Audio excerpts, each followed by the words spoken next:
আজ আমার ছোট্ট আরিয়ানটা 5 বছর কমপ্লিট করলো। কিন্তু আমরা তো বাড়ি থেকে অনেকটাই দূরে আছি। বাবা, মামুনি এরা কেউ নেই এখানে।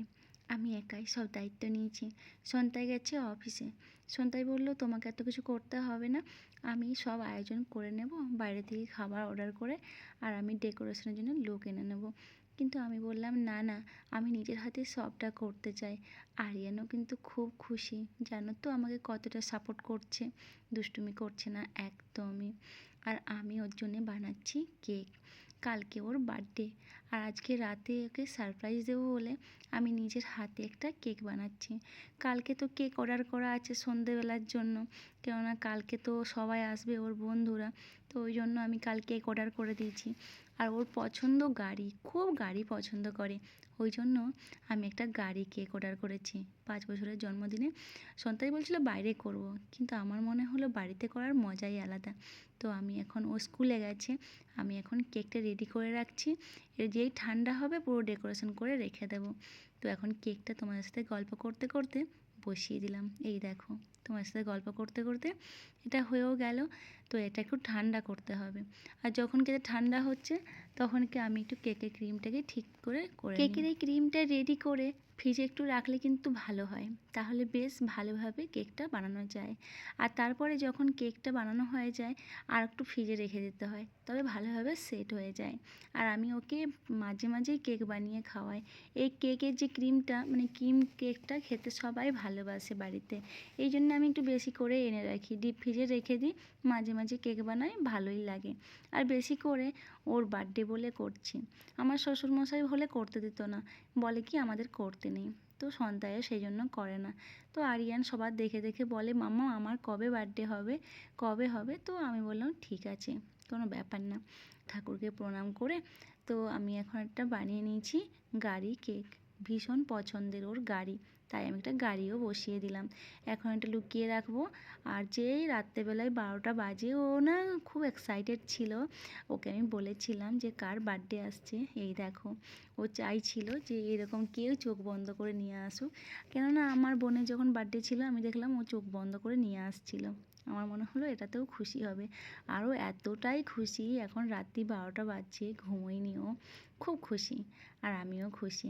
সত্যি কথা বলতে, ছেলের মানে সন্তানদের যদি খুশি দেখি, আমার মনে হয় প্রত্যেকটা মা খুশি হয়ে যায়। তো আমার সোনাটা 5 বছর কমপ্লিট করলো। যাই হোক, ওকে গিফট দিলাম একটা, আর ওর মিমি একটা গিফট পাঠিয়েছে, সেটাও দিলাম। আর খুব খুশি হয়ে গেছে আমার পুচকুটা। হ্যাঁ, কালকে সারাটা দিন আমি খুব ব্যস্ত। আমি কিছুজনকে বাড়িতে ডেকেছি, ও শুধু বন্ধুদেরকে ডেকেছি আর বন্ধুর মা ওদেরকে, খুব বেশি লোকজন ডাকিনি, যেহেতু বাড়িতে করছি বলে। জাস্ট ও যাতে সারাটা দিন এনজয় করে ওইটা। আর আমি এইভাবে একটু ডেকোরেশন করে নিয়েছিলাম বাড়ির মধ্যে। তো ও তো খুব খুশি হয়ে গেছে। আর যেহেতু অনেকটাই রাত্রি, ওই জন্য আমি খুব একটা আর কিছু করিনি। আমি ভাবছি কী জানি ঘুমিয়ে পড়ে কি না, কিন্তু ও তো ঘুমোয়নি, খুব এক্সাইটেড ছিল। ও জানেও না, দেখেও নি, ও তো গাড়িটা দেখে খুব খুশি হয়ে গেছে। বললো, মাম্মাম তুমি কখন বানালে? কিন্তু ও যখন স্কুলে গিয়েছিল তখন আমি বানিয়েছি। ও এখন এসকেজেতে পড়ছে, ও ভীষণ খুশি। খুব একটা বেশি সময় নয়। গুড মর্নিং সবাইকে। আজ হলো সকালবেলায় রান্নাবান্না হয়ে গেছে, সন্তাই খেয়ে অফিস চলে গেছে। হ্যাঁ, একটা রান্না হয়েছে, এবার হচ্ছে পুচকুর জন্য দুপুরে রান্নাবান্না হবে। আমি এখন যাচ্ছি কালীবাড়িতে, নয়দা কালীবাড়ি, এখানে আমি পুজো দেব আমার আরিয়ানের নামে। আর কিছু খাবার দাবার নিয়েছি, ওখানে অনেকজন বসে থাকে, ওদেরকে কিছু খাবার দেব। এখানে যে সামনে দোকান আছে ওখান থেকেই নিয়ে নিলাম। ভেবেছিলাম নিজের হাতে খাবার বানিয়ে তারপরে দেব, কিন্তু আমার না আর সময় হলো না, কারণ সন্তাই অফিসে গেল, বাড়িতে এতগুলো কাজ আছে, বিকেলবেলায় এতজনকে ডেকেছি, তারপর ডেকোরেশনের দায়িত্ব নিয়েছি, আরিয়ানকে দুপুরে একটু 5 রকমের ভাজাভুজি দিয়ে খাওয়াবো। তো সব মিলিয়ে আমার আর টাইম হলো না কিছু বানাতে, ও অন্য একদিন করব।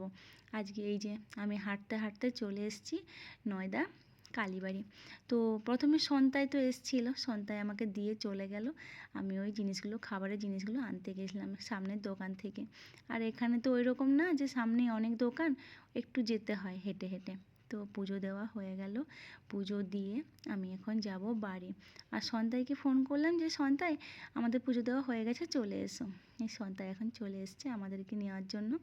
বেশি দূর না, জাস্ট 5 মিনিটের রাস্তা, আর হেঁটে গেলে 10 মিনিট। তো আমি আর এসে রান্না করলাম, রান্না করে এই যে আমার আরিয়ানকে খেতে দিয়েছি, কিছু ওকে খেলনা দিয়েছি আর ওর পছন্দের কিছু খাবার দিয়েছি। একটা পাঞ্জাবি পরিয়ে বসেছি, ও নিজের হাতে থোড়ি খাবে, সে আমাকে খাইয়ে দিতে হবে।